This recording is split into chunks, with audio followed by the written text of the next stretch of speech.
Well, I guess first, this is Jeff. No, this is Chrissy. And this is Captain Jeff. With Bout.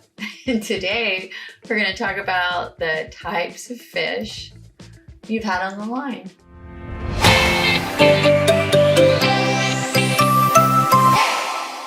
Types of fish I caught. What kind of fish have you caught? I think the fish that I've seen you catch the most is the redfish. Oh, I got them figured out. Yeah? Why don't you tell us, what do you got figured out about these fish? So it probably took me a couple years to figure out redfish. Okay. Because I grew up bass fishing, and I thought, you could catch bass kind of the same. It is very similar, but one of the main differences, the water is moving. Here, at least where we fish, in the saltwater, there's a constant tidal flow. So at each stage of the tide, the fish are doing something different. Especially, well, most of them are, but the redfish especially. So I guess what I had to figure out was the tide cycles is the biggest thing I figured out. Because I can tell you, like, by almost to the minute when the redfish are going to start biting around here. You kind of figure that out through repetition, but a lot of it is like textbook stuff. Like you could read or watch in a video, they're going to say, you're going to need to fish structure. You're going to need to fish, obviously, where you see bait. But a lot of times you won't see the bait because depending on the tide level, not all the factors are going to be in there. Like if you got structure, bait, some depth change in the water, like you see me, I like to fish flats. But on the edge of those flats, there's usually like a drop off to where the redfish, when the water's low, they can kind of escape there and just hang out when they're not feeding. And then they wait for the tide to come up and then they move back up into the grass flats. So our boat can't get into the grass flats. So we have to catch them at low tide when they're all out of the grass. Yeah.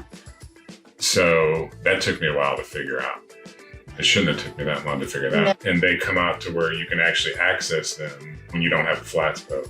So don't you wish somebody like yourself had put this on YouTube? So, but that's where the time came in because somebody did put out these things on YouTube.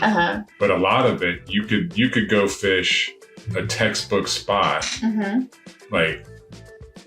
but if you're not attuned and kind of know that area by repetition, because I guarantee there's a lot of people that fish the spots that we fish that don't catch anything. Right.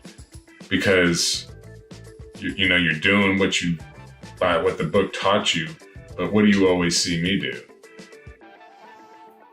I'm like up on the front of the boat, like zoning out. Oh yeah. I'm not really zoning out. No? I'm watching the just water. Looks like you're zoning out, huh? Yeah. Because if you watch the water, even though our water is dirty, you can see the big head wakes, the redfish. Some people would call it sight fishing, but it's not really sight fishing because our water is too dirty to see the fish. But you can see if the bait starts acting nervous, there might be a redfish over there. But you don't see that stuff if you're not like gone and done it time after time after time. You kind of feel your way to where the fish are at. You're not really feeling your way to where the fish are at, but all those textbook things, but you're feeling your way through what the fish are doing. You become one with the fish. Become one with the fish. All right. So what do you feed the fish once you have mind merged with them? What? So for like, redfish specifically, like it's funny because like when I go with you or go with the family or take Cole, they'll always eat shrimp. Okay. Live shrimp. Right. Like that always take shrimp. That is, you're gonna get something to bite usually when you got live shrimp. Okay. But the challenging part, like when I go out by myself, I use a lot of times. It kind of depends, but if I'm in for the challenge, I always use artificial baits. Some of the artificial baits are scented, so you can throw them in the water and the fish will smell them and they might come over to them. And you put some scent on them, But you really, with artificials, you have to be moving and, find the fish. Now I've got side scan on my boat. Oh, that's right. So you just got to upgrade. Instead of fishing every dock down a shoreline, I can cheat.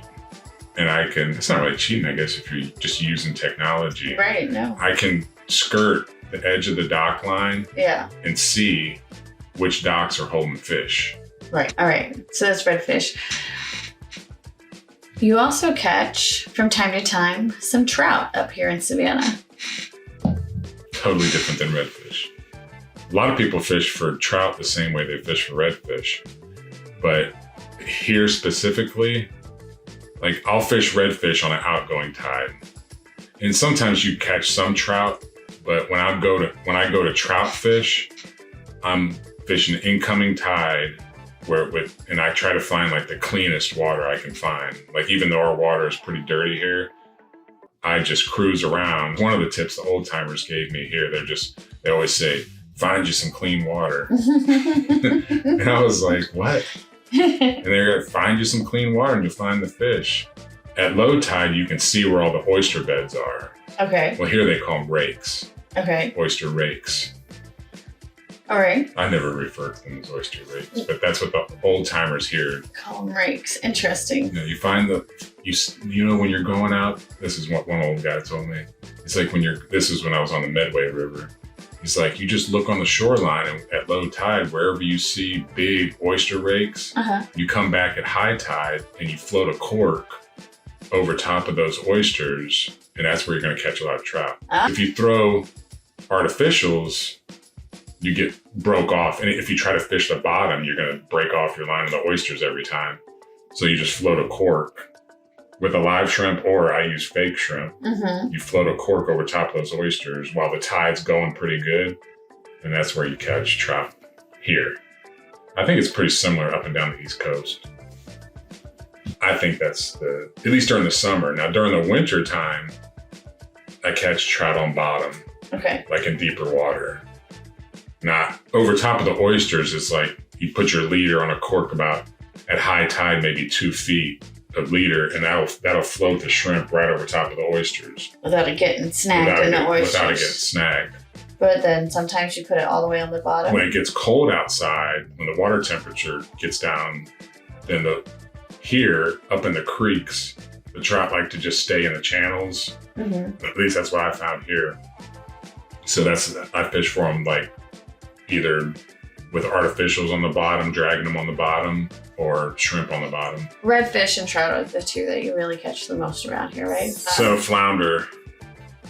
That's what it was. I was saying the same principles apply, but I never went into the principles. Okay. So I was trying to get back into the principles. Well, you're acting like I distracted you. I've been sitting here quietly, I think. So